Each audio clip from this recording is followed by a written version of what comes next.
ആ കുന്തം കൊണ്ട് കുത്തിയ പടയാളിയുടെ കാഴ്ചയില്ലാതിരുന്ന ഒരു കണ്ണിലേക്കാണ്.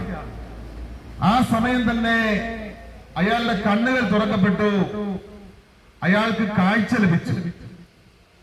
സഹോദരങ്ങളെ, തന്നെ ഏറ്റവും അധികം ദ്രോഹിച്ചവര്, തന്നെ ക്രൂരമായി മർദ്ദിച്ചവര്, ശരീരം മുഴുവൻ കുമ്പത്തികൊണ്ട് അടിച്ച് ശിരസിൽ മുൾക്കിരീടം അണിയിച്ച് നഗ്നനാക്കി തന്നെ മാരകമായി മുറിവേൽപ്പിച്ച് ഒരു മനുഷ്യനും ചെയ്യാൻ സാധിക്കാത്ത വിധം വളരെ ക്രൂരമായ പീഡനങ്ങളിലൂടെ ഈശോയെ കടത്തിക്കൊണ്ടുപോയ വ്യക്തികള് ഈശോ അവർക്ക് വേണ്ടി പ്രാർത്ഥിക്കുന്നു. ഈശോയുടെ സ്നേഹമാണത്. സഹോദരങ്ങളെ, ദൈവം എന്തിനാണ് മനുഷ്യനായി അവതരിക്കുന്നത്? എന്തിനാണ് ഈശോ ഈ ഭൂമിയിലേക്ക് വന്നത്?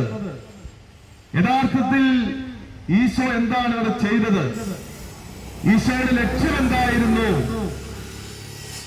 ഈശോയിൽ വിശ്വസിച്ചാൽ നമുക്ക് എന്താണ് ലഭിക്കുന്നത്? ഈശോയിൽ വിശ്വസിച്ചില്ലെങ്കിൽ, ഈശോയെ സ്വീകരിച്ചില്ലെങ്കിൽ നമുക്ക് എന്താണ് നഷ്ടമാകുന്നത്? വചനം പറയുന്നു, അവനിൽ വിശ്വസിക്കുന്ന ഒരുവൻ പോലും നശിച്ചു പോകാതെ നിത്യജീവൻ പ്രാപിക്കുന്നതിന് വേണ്ടി തന്റെ ഏകജാതനെ നൽകാൻ തക്കവിധം ദൈവം ലോകത്തെ അത്രമാത്രം സ്നേഹിച്ചു. സഹോദരങ്ങളെ, ദൈവം പരമപരിശുദ്ധനാണ്, സർവശക്തനാണ്. നമ്മുടെ ഈ പ്രപഞ്ചവും ഈ പ്രപഞ്ചത്തിൽ കാണുന്നതും കാണാൻ സാധിക്കാത്തതുമായ സകല സൃഷ്ടവസ്തുക്കളുടെയും സകല ജീവജാലങ്ങളുടെയും സൃഷ്ടാവ്, അതിന്റെ ഉടയോൻ എന്ന് പറയുന്നത് സർവശക്തനായ ദൈവമാണ്. ദൈവത്തിന്റെ സൃഷ്ടികളില് ഏറ്റവും ശ്രേഷ്ഠമായത്, ഏറ്റവും മകുടമായ സൃഷ്ടിയാണ് മനുഷ്യൻ. കാരണം വചനം പറയുന്നു, ദൈവം സ്വന്തം ഛായയിലും സാദൃശ്യത്തിലുമാണ് മനുഷ്യനെ സൃഷ്ടിച്ചത്. മനുഷ്യരിൽ ദൈവം തന്റെ ആത്മാവിനെ നിവേശിപ്പിച്ചിരിക്കുന്നു. സഹോദരങ്ങളെ, എന്തിനാണ് ദൈവം മനുഷ്യനെ മാത്രം ഇത്ര പ്രത്യേകമായി സൃഷ്ടിച്ചത്?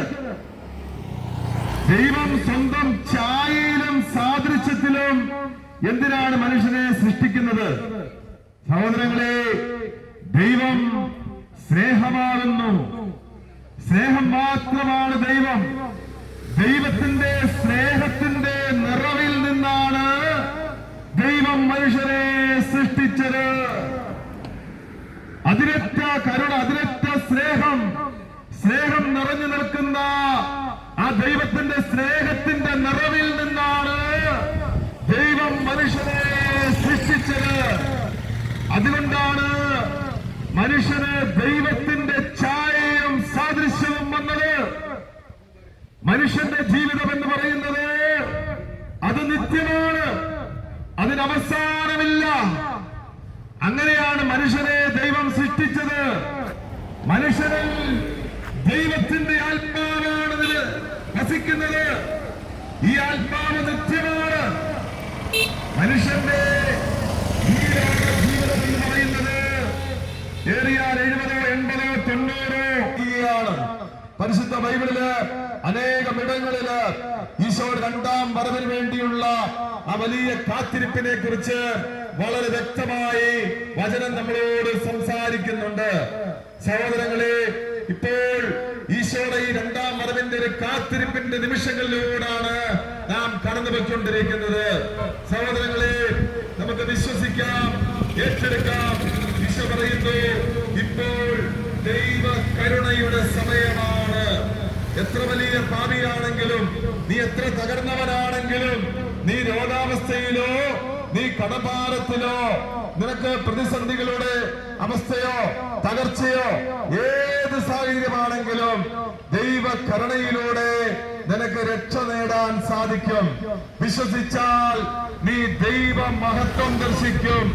അതുകൊണ്ടാണ് ഈശോ പറയുന്നത്, നിങ്ങളുടെ ഹൃദയം അസ്വസ്ഥമാകേണ്ട, ദൈവത്തിൽ വിശ്വസിക്കുവിൻ, എന്നിലും വിശ്വസിക്കുവിൻ. എന്റെ പിതാവിന്റെ ഭവനത്തിൽ അനേകം വാസസ്ഥലങ്ങളുണ്ട്. ഇല്ലായിരുന്നെങ്കിൽ നിങ്ങൾക്ക് സ്ഥലമൊരുക്കാൻ പോകുന്നുവെന്ന് ഞാൻ നിങ്ങളോട് പറയുമായിരുന്നു. ഞാൻ പോയി നിങ്ങൾക്ക് സ്ഥലമൊരുക്കി കഴിയുമ്പോൾ ഞാൻ ആയിരിക്കുന്നിടത്ത് വീണ്ടും നിങ്ങൾ ആയിരിക്കേണ്ടതിന് ഞാൻ വീണ്ടും വന്ന് നിങ്ങളെയും കൂട്ടിക്കൊണ്ടുപോകും. നമുക്ക് വിശ്വസിക്കാം സഹോദരങ്ങളെ, ഏറ്റെടുക്കാം. ദൈവത്തിന്റെ അനന്തമായ കരുണയും സ്നേഹവുമാണിത്. വിശ്വസിച്ചാൽ നീ സൗഖ്യം പ്രാപിക്കും, വിശ്വസിച്ചാൽ നീ രക്ഷ നേടും. നമുക്ക് ഈ സമയം നമ്മളെ, നമ്മുടെ കുടുംബങ്ങളെയും, നമ്മുടെ നാടിനെയും ദേശത്തെയും, നമ്മുടെ മക്കളെയും, നമ്മുടെ മാതാപിതാക്കളെയും, സഹോദരങ്ങളെയും, നമ്മുടെ പൂർവികരെയും ഒക്കെ സമർപ്പിച്ച് ദൈവകരുണയ്ക്ക് സമർപ്പിച്ച് നമുക്ക് പ്രാർത്ഥിക്കാം.